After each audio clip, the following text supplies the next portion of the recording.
Shalom. First thing and foremost, I'd like to give all praises and glory and honor that's due to Yahweh, Bahashem, Yahweh Shai, Bahashem Rakakwadash. I'd like to give double honors to the apostles and elders of Great Millstone that rule well. Blessings and salutations to the whole collect. Noise in this gospel broadly from the standard of Yahweh, Bahashem, Yahweh Shai, wherever it may be. This is a lesson through the Spirit. I was watching Redacted, and they was making some interesting claims on these detention centers going into this mass immigration invasion, as they called it, basically with these migrants that's been coming across the border for the last decade. And I say that because we know that Esau Edom has been letting people into the country for decades, and it ain't just some one-off event, okay?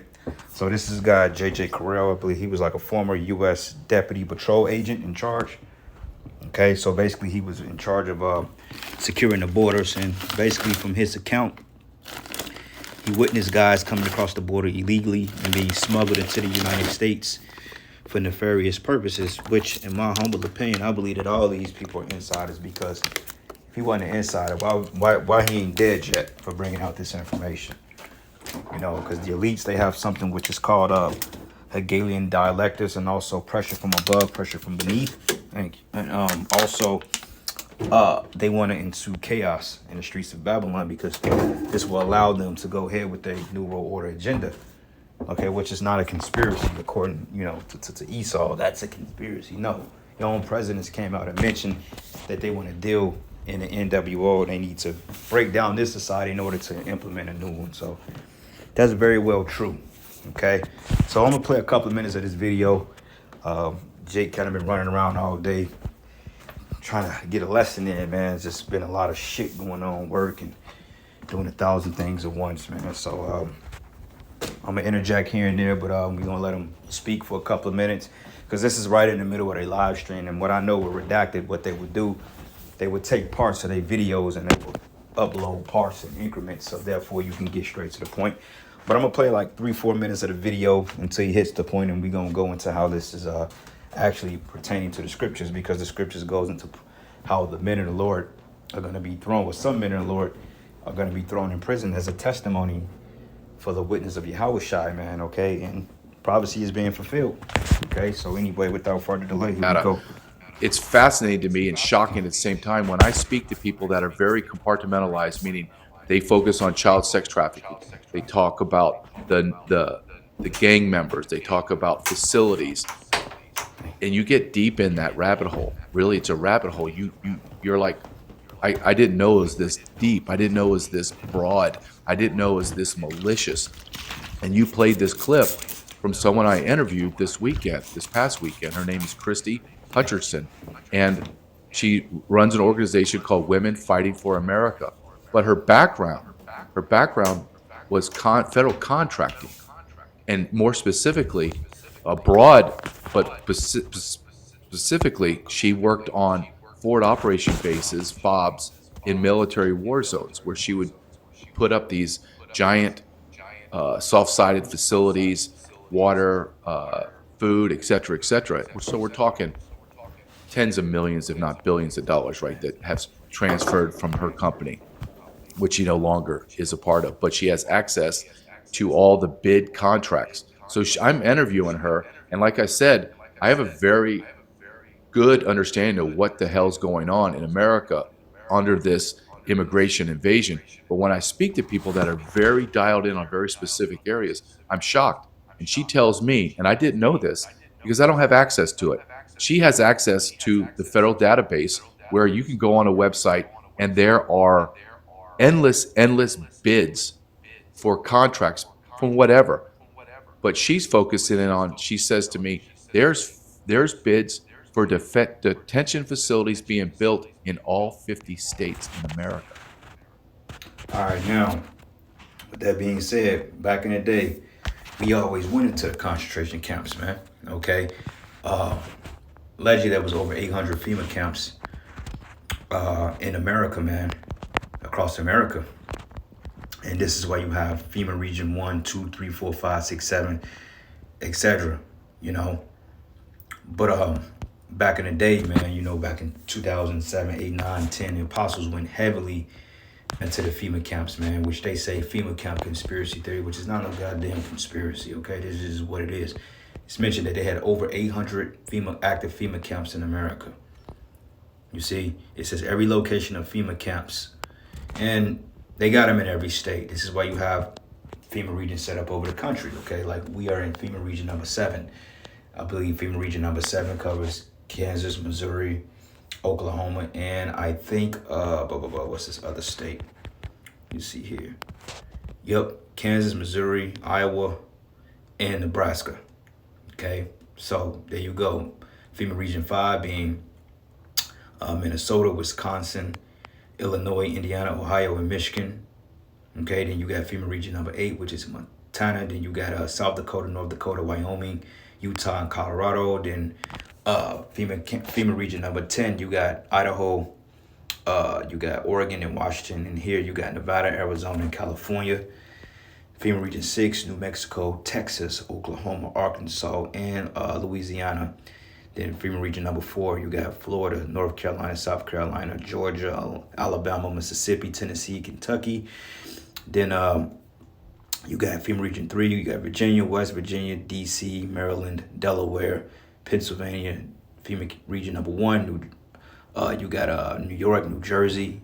And then FEMA region number 1, you have Maine, Vermont, New Hampshire, Connecticut, and you got Maryland. So those are the 10 FEMA regions. And when you go into Revelation it says how the 10th part of Babylon fell, because it's going into these FEMA regions, man. Okay, so going back to this map here, they call a conspiracy. Allegedly, these are all the camps that's supposed to be set up around the country. Okay, now allegedly Esau denies this, but according to what J.J. Carell was saying, that's not so far from the truth. Okay, so anyway, just listen to some more. And I said, okay, hold on a second. Say that again. She says, okay, I can go into a database because my company used to bid on all this. And I bid overseas, international contracts. Very, very intelligent woman, very, very connected. And she says, I go in the database, JJ, and there's detention facility bids to build individual detention facilities in every state in the union.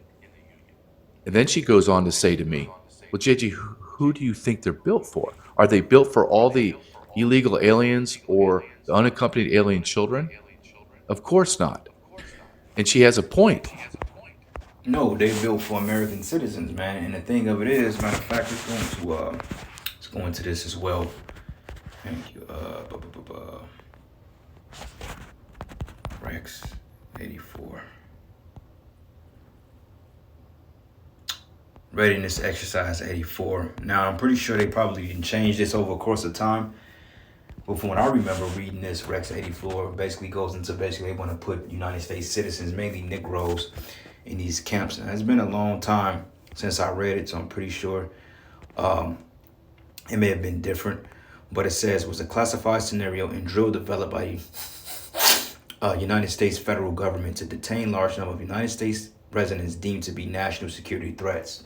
Basically, anybody that speaks out against the lies, anybody that speaks the truth, meaning us, conservatives, basically, what do you call these guys? Constitutionalists, anybody that believes in the First Amendments, radical groups, etc. But really, this is directed to the prophets, because the prophets are the only ones that's really spewing the real truth. All right, but it says, federal government to detain large numbers of United States residents deemed to be national security threats. It says, in the event that the president has declared a national emergency, and this is when FEMA gets involved on a national scale. Okay, because any other time, they're like, well, we don't get involved. Well, if the president declares a national emergency, he can enact the powers to be. You see? And it says the scenario envisioned state defense forces rounding up 500,000 undocumented Central American residents, which are Israelites. Okay, that's the migrants. And 4,000 American citizens whom U.S. Attorney General has designated as national security threats as part of the continuity of government program. It says these because when society falls, they're going to have what they call a continuity of government, meaning the military assumes the identity of the opposing or the authoritative force. It says these people will be detained at 22 military bases and concentration camps run by Federal Emergency Management Agency. Okay, So with that being said, this is not too far from the truth, FEMA camps. So this is coming back full circle. All right, so let's get a couple of precepts here. Revelation 12:12, it says, therefore rejoice ye heavens and ye that dwell in them. Woe unto the inhabitants of the earth and of the sea, for the devil is come down to you, having great wrath, because he knoweth he have but a short time, man. And I'm noticing a lot of passive aggressiveness with these devils, man, you know. And I'm noticing even around my house, like, you know, Jake can never have peace for too long. Every place I went to, I've always had to have some type of disturbance with a fucking Edomite, man, because for whatever reason, Esau thinks he can try Jake until he gets beat the fuck up, you know. But long story short, it was this old couple that moved in downstairs, and I don't understand what the fuck, but this old couple moved in downstairs. So this guy drives a red pickup truck. I guess he's like a painter, raggedy ass Chevy pickup truck. And I noticed he parks kind of crooked in a lot, and everybody kind of like, this dude parks crooked as fucking hell. So I noticed, like, and I can't prove it, but his truck is red. And I noticed I have like a little red dash on my door because I got a black, you know, I have a particular color vehicle. And I don't remember being there, you know, and it could have happened anywhere. It could have been at a store or anything, or, you know, sometimes on the highway, rocks chip off, you know, whatever. Something may have happened, but somebody hit the motherfucker, you know. And he's the only one with a red car in his lot, so without me jumping into conclusions, you know, I never confronted him about it, but I've noticed there's a lot of tension between us. It's something off about his spirit. You know what I'm saying? And I noticed like the last couple of weeks, I noticed he tries to park close to me. It's either him or his wife or his mentally debilitated ass son, whoever the fuck this devil is. So I'll park on one side a lot, and I feel like he's trying to provoke me, you know, without saying anything. So I'll park on one side to get away from all the cars, because it's his wife car, his wife car, his car, and then sometimes his dumbass son come out here. Probably some meth head, you know, some Edomite. They ain't rap mentally tight, you know, he ain't really rap mentally well. So, you know, if I park like in one side of the parking lot and I notice he parks there or he parks another. If I park in one spot and I leave, then he parks in the spot I just parked in. Or if I go down, you know what I'm saying, in the farther side of the parking lot, then this motherfucker is parking there. Or if I move my vehicle and then I come back, his car will be parked right at my fucking spot. And I'm starting to notice it. I'm like, this got to be some intentional shit, because, I mean, what else? You know, it's the back of my mind. I'm like, okay, if I go there, then I already know what I'm going to do to do. Like, it ain't nothing. But, you know, not getting carnal, but it just, you know, paying attention to little shit like that, man. Because, I mean, he can be set up. He can be an agent. Who knows, man? But they're going to send little spies to try to provoke us to do shit. Because I noticed, I don't know, for whatever reason, I noticed, and it's kind of weird because I've had nothing but peace in this area. It's been pretty peaceful. You know, everybody is pretty much speak friendly community, you know, no animosity. But I noticed when he moved over here, I want to say probably like 2-3 weeks ago, he got a camera installed outside of his door. And back in my mind, I'm like, well, why the fuck did he do that? Because I'm like, it's only me, and I got two older Edomite women, you know, they older women, I should say. Then you got a lady downstairs across the hall from him, where she's older, and then you got a gay dude downstairs. It's just him and a dog and two cats, you know. And I know that because his apartment is directly under mine, and you can see the dog and the cats in the window when you come through the door. So it's like, okay. So I'm thinking back in my mind, I'm like, well, shit, this is not a very threatening neighborhood, for real. Don't know nothing go down. And I'm like, what the fuck did he get this camera for right here? And Spirit said, stupid, he's doing it because he's watching you. You know what I'm saying? He's thinking that, you know, some XYZ shit going on, because you're the only Jake in this. Well, I ain't the only Jake, but I'm the only Jake in this building on this side. And, you know, he's probably just looking for a reason to be on some dumb shit, you know, or try to accuse you of something. So watch how you move. You know what I'm saying? So it's just like, we can't get fucking peace. You know, now he's never said anything like stupid or smart, but I can tell he don't like Negroes, because he spoke to me like maybe once or twice. The other time, it's just like, I could feel the hatred. I could feel the tension. I'm pretty sure he feels it coming from me too. You know, so that just show you what times we in, man. And you devils, you getting ready to get fucked up. Jake ain't gonna play with you too much longer. All right, so the point, Jake is getting tired of your fucking passive-aggressive bullshit. And you're gonna get dealt with in due time when the Most High allows it. So to say this, man, you know, they're getting ready to crack down. All right, and anybody that's speaking the truth, they gonna come after. So it says, therefore rejoice ye heavens and ye that dwell in them. Woe unto the inhabitants of the earth and of the sea, for the devil is come down to you having great wrath, because he knoweth he have but a short time. So that's the point. Esau was losing his kingdom, and he's feeling some type of way about Jake because just like going back into ancient Rome, Nero burnt down Rome or parts of Rome and blamed it on the Israelites. And we're used to getting blamed for shit we didn't do, So, yeah, brothers, man, keep your head on a swivel, stay prayed up, and just stay in the spirit because, this, yeah, they getting ready to come down on Jake, man. Talking about these authorities. All right. Let's start at verses Jeremiah 32. Let's start here. Jeremiah 32. And I'm going to start at verses 2. It says, "For then the king of Babylon's army besieged Jerusalem." Okay, when you go into besiege, it means to capture or to conquer, so to speak, or to take over. Okay, it says, "And Jeremiah the prophet was shut up in the court of the prison, which was in the king of Judah's house." Okay, but this is the point. The prophets got locked up for speaking his word. And some brothers are going to have to go through that. Some brothers are going to have to get put in concentration camps, man, to be tried. Okay, it ain't necessarily because, you're being wicked. No, this is just part of your testimony, part of your faith. The Lord has each and every last one of us in our particular lot to give an account, a testimony. Some brothers are going to have to go before governors and give an account, and some brothers are going to, be hiding out. Some brothers are going to be in play, however the Most High decides to do it. But overall, this thing is getting ready to go down full-fledged.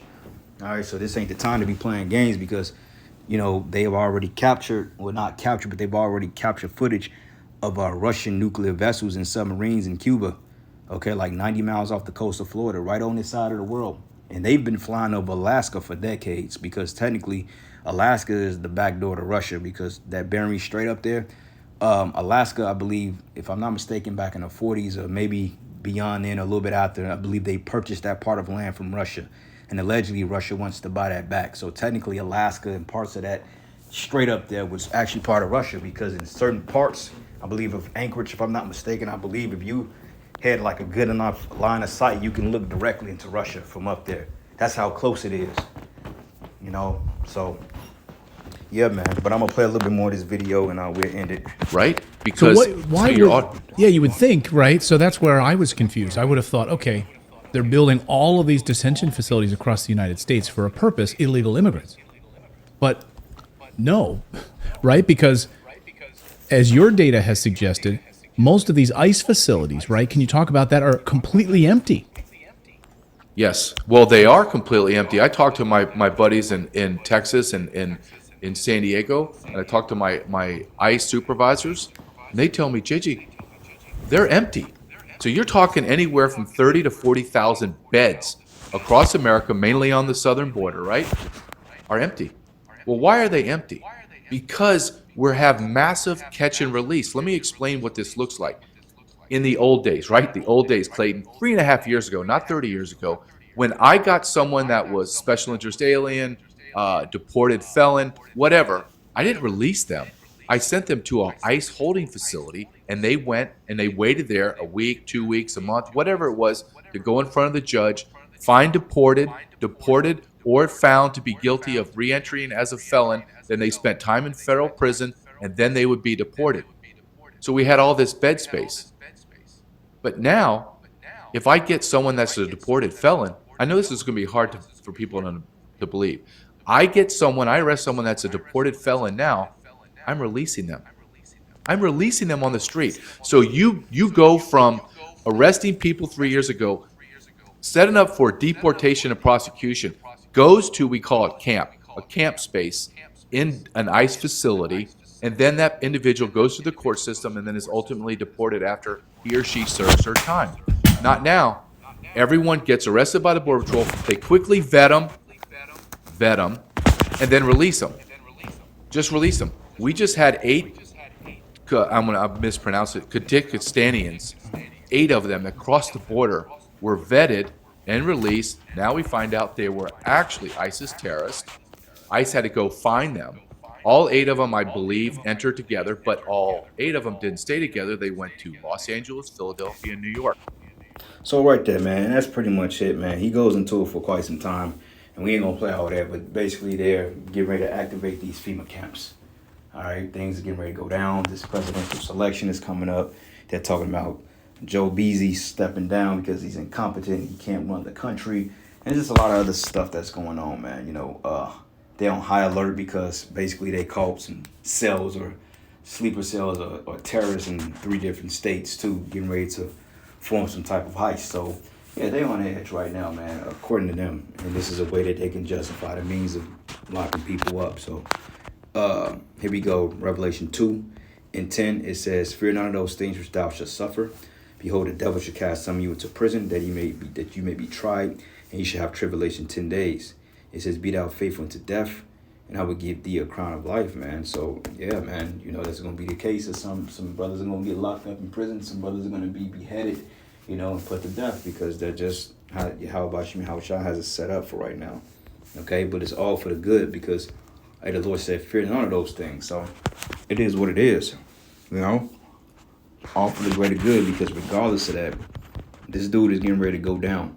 All right, he's literally seconds away from being brought down, and for good. All right, he's through. This man is through. But anyway, Revelation 6, and I'm gonna start at verses 9. It says, "And when he had opened the 5th seal," and it says, "When he opened the 5th seal, I saw under the altar souls of them that were slain for the word of Yahweh and the testimony which they had, and they cried with a loud voice, saying, How long, O Lord, holy and true, dost thou not judge and avenge our blood upon them that dwell upon the earth? And white robes were given unto every one of them, and it was said unto them that they shall rest yet for a little season." And when a little season now? Okay, this man is getting ready to finally be brought down to hell, which is destruction. It says here, "Little season until their fellow servants and their brethren that should be killed as they were should be fulfilled." And this is really going into the apostles of old, but we know that some brothers are going to be martyrs on this side as well. So I'm going to end it here, giving out praises and glory and honor that's due to Yahweh, Bahashim, Yahweh Shai. Lord's will, you will edify into the next lesson. Shalom.